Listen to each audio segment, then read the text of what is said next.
Good morning সবাইকে। আমি মল্লিকা আর একটা ব্লগ নিয়ে চলে এসেছি তোমাদের জন্য। একটা কিছু একটুখানি আলাদা দেখলেই মনে হয় একটু ব্লগ তুলে রাখি, মানে একটু ভিডিও তুলে রাখি, ব্লগ বানাবো। তো এই হাঁসগুলোকে দেখে ভালো লাগলো, তাই ভিডিও বানিয়ে নিলাম। তারপর আবার সকালে সেই কাজ, এক কাজ এক কাজ। আমি জানি না কিভাবে আমরা মেয়েরা দেখো এই এক কাজ করতে করতে জীবনটাকে কাটিয়ে দিই। জীবনে কিছুই করতে পারলাম না, মানে সব কিছুই শুরু হয়েছে আবার শেষও হয়ে গেল। অনেক কিছু করার থাকে জীবনে, তো সংসার এমন একটা কাজ, সেটাও তো কম কিছু নয়। তো যাই হোক, এই দেখো গতকাল রাতে ছোলা ভিজিয়ে রেখেছিলাম, সেটা একটু জল ঝরিয়ে রাখলাম, তাহলে অঙ্কুরটা উঠে যাবে। আর হাজব্যান্ডকে টিফিনে দিয়ে দিয়েছি আজকে রুটি আর কাঁঠালও খেয়ে যাবে, আর চা বিস্কুট তো খেয়েছে সকালবেলায় উঠে। সদাই এনেছি 3 দিন হয়ে গেল, এখনও সময় পাইনি আমি ডিব্বাতে ভরে নিতে। তো একটুখানি ডালটা না বারে বারে বড় ডিব্বার থেকে বের করতে অসুবিধা হয়, এগুলো ছোট ছোটোতে রেখে দিলে ঝট করে বসিয়ে নিতে সুবিধা হয়। তো একটু ভরে নিলাম, আর রাতের দিকে করব, দিনে একদম সময় পাচ্ছি না। আর এই যে একটা দুধ আর দই নিয়ে এসেছিলাম, একটু ধুয়ে নেব। দইয়ের প্যাকেট আর এই দুধের প্যাকেট, এগুলোর মধ্যে না যে কোনো জিনিসই বাজার থেকে আসলে না ভীষণ হাতে হাতে আসে, এগুলোর মধ্যে প্রচুর নোংরা থাকে, বাচ্চারা ধরে ফেললে বা বড়রাও নানান রকম অসুখ বিসুখ হতে পারে। সেই জন্য একটু ধুয়ে তারপরেই ফ্রিজে তুলবো।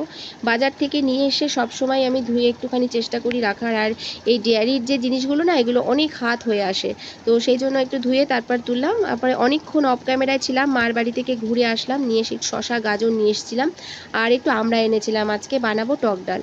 তো টক ডাল খেতে ইচ্ছা করছে আমার, টকটা ভীষণ খেতে ইচ্ছা করছে কদিন ধরে। তো আমার হাজব্যান্ডও টক ডাল ভীষণ ভালোবাসে, তো একটু আমড়া দিয়ে ডাল করেছিলাম। আর একটু লাউর তরকারি করব, ঘন্টার মতন না, দেখো আমি ডুমো ডুমো করে কাটলাম লাউটা, অল্প করে করে নেবো আমার জন্য, আর ছেলে খাবে, ওর বাবা হয়তো খাবে না। বড়ি দিয়ে করব, বড়ি পাঁচফোড়ন দিয়ে করব, কাঁচা লঙ্কা চিড়ে একটুখানি অল্প করে, যাতে আমার হয়ে যায়। আর টক ডাল। আর আজকে এই ছিল, আর লাল শাক ভেজেছিলাম, সেটাও দেব।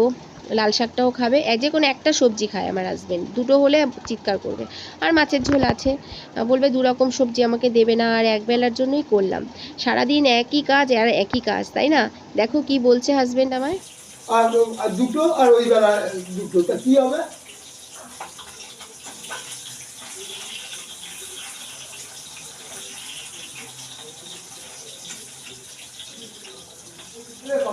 বাড়িতে চলে এসেছে, বললো মাছটা কিভাবে রান্না করছো। তো আমি মাছের যে লেজাগুলো হয় না, রুই কাতলার যে লেজা, এগুলো আমার ছেলে খেতে ভীষণ ভালোবাসে। কাটা ভর্তি কি খায় ও কে জানে, ওর দাদু ওকে শিখিয়ে গেছিলো, ভীষণ পছন্দ করে।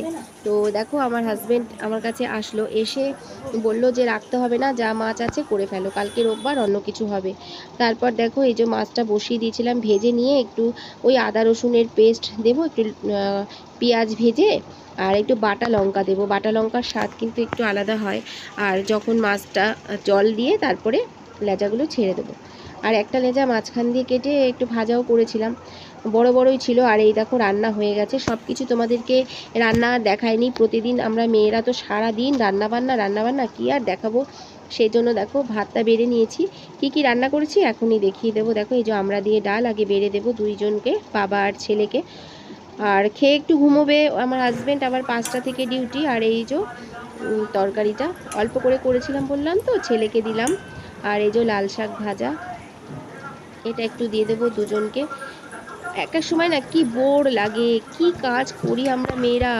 যদিও সবাই জানি আমরা সংসার সামলানোটা বহুত চাপের, তবুও যেন একই কাজ তো রোজ রোজ একটু মানে কীরকম যেন লাগে, ভালো লাগে না জানো তো। তবুও ডিমোটিভেট হলে তো হবে না। আর এখানে একটুখানি গাজর আর শশা কুচিয়ে টক দইয়ের সাথে দিয়েছি, ছেলেকে দিয়ে দেবো এটা।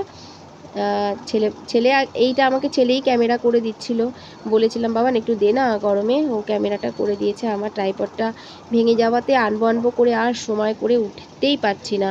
যেদিন ছেলের বই কিনতে যাব কলেজ স্ট্রিট, সেদিন নিয়ে আসবো। আর এই যে মাছের ঝোলটা এক পিস করে এখন দিয়ে দেবো, আর ও বেলার জন্য থাকবে। এই যে দেখো বড় বড়ই ছিল পিসগুলো।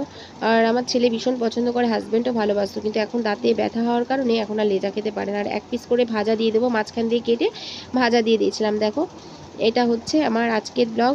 কেমন লাগলো তোমরা প্লিজ এতক্ষণ পর্যন্ত যারা দেখেছো একটা করে লাইক দিয়ে যেও। আর দেখো একদম মধ্যবিত্ত পরিবারের যে ব্লগ, সেটাই আমার ব্লগ। আর যদি কারো ভালো লেগে থাকে রান্না খাওয়া দাওয়া, আমরা বাঙালি মানেই খাওয়া দাওয়া আর ঘরোয়া রান্নাই আমরা বেশি খাই, বেশি পছন্দ করি। আর সেটাই তোমাদের মধ্যে তুলে ধরি। আমার লাইফস্টাইল যেটা সেটাই তোমাদের মধ্যে তুলে ধরা হয়, যখন যেমন করি তখন তেমনই তুলে ধরি। কারো যদি ভালো লাগে প্লিজ একটা লাইক দিও, যদি ভালো না লাগে দিও না। যদি ভালো লাগে ভীষণ ওই ভাতের এঁঠোটাকে মানতো, আর সেটা না আমারও মাথায় ঢুকে গেছে। ভাতের এঁঠোটাকে আমি ভীষণভাবে মানি, মাছটা তো আমাকে মানতেই হয়। আর আমার শ্বশুরমশাই বলতো আচারে ভাত অনাচারে আবাদ, তো এই কথাগুলো না কানের মধ্যে সব সময় ভাসে। আর এই কাজ করতে করতেই জীবন হয়, একটা সময় খেটে এসে যায়। দেখো আবার কত কাজ, সারাটা দিন কাজ আর কাজ, কাজ আর কাজ, কিন্তু এই যে অন্য লোককে ভালো লাগা রাখা, এর মধ্যে একটা শান্তি পাই। আমি বারে বারে বলি না, তো কাজ করতে বোর হই না। মাঝে মাঝে একটু একঘেয়ে লাগে না, সেটাও বলবো না, এটাও মিথ্যে কথা বলা হবে। সেই জন্য একঘেয়ে মাঝে মাঝে লাগে, কিন্তু অন্যের ব্লগ দেখি, অন্য সিনেমা দেখি, একটু বই পড়ে মনটাকে ঠিক করে নিয়ে আবার লেগে যাই নিজের কাজে। এই যে দেখো সবজিগুলো ঠিকঠাক করে রেখেছিলাম ধুয়ে, আর এই যে সন্ধ্যা প্রার্থনার সময় হয়ে গেছে, তো প্রার্থনাটাকে বাড়ি থেকেই করে যাব। আর বা সারা বাড়িতে ধূপ প্রদীপ দেখিয়ে নিয়ে প্রার্থনাটা করে আবার চলে যাব মার বাড়িতে। তো সময় হতে কিছুটা বাকি ছিল, তাই ধূপ আর ধূপকাঠি জ্বালিয়ে প্রদীপ জ্বালিয়ে যে সময়টুকু বাকি ছিল সেটায় গাছে একটু জল দিয়ে দিলাম। আজকে সকালে না জল দেওয়া হয়নি নিচের গাছগুলোতে, তো সেই জন্য একটু জল দিয়ে গেলাম। জল বৃষ্টির দিনে দুবেলা না দিলেও হয়, তো নিচের গাছগুলোতে জল দেওয়া বাকি ছিল, সেটা দিয়ে দিলাম। আজকের ব্লগটা শেষও করে দিলাম। টাটা, সবাই ভালো থেকো।